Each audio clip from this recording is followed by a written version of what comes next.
Hello, I'm Rahul, and today is our topic about human rights. So, we know that human rights are the basic freedom and protection that every person is entitled to simplify because they are human.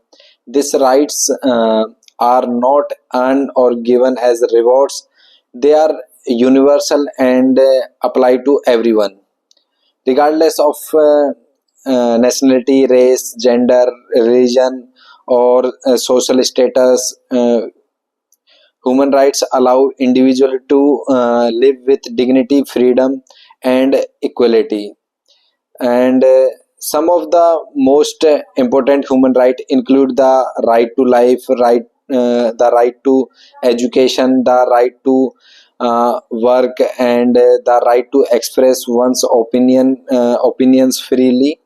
uh, Other rights included freedom of religion, the right to be treated fairly by the law, and the right to live free from torture or abuse.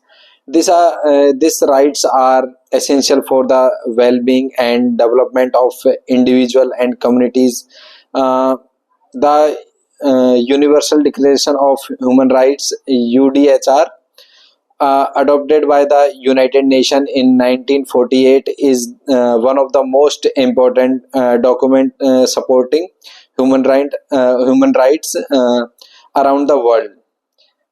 It outlines a list of 30 fundamental rights and freedoms that all people should enjoy. Many countries have since included these rights in their laws and constitutions, making human rights a global standard. Uh, Despite this progress, human rights are still violated in many parts of the world. People are often denied access to education, healthcare, and fair treatment due to their background or beliefs. In some countries, individuals are arrested for speaking freely or practicing their religion. Discrimination, violence, and inequality continue to be a major problems.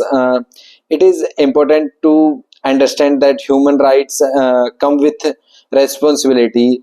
We must not only demand our own rights but also respect the rights of others by standing up against injustice, supporting those who are opposed, and promoting kindness and fairness in our communities. We help build a world where everyone's rights are protected. So, we are concluded that human rights are essential for creating a peaceful and just society. They are people the freedom to live fully and fairly. Every person has role to play in protecting these rights, whether through education, activism, or simply treating others with respect. When we honor human rights, we honor the humanity in as well as all. Thank you.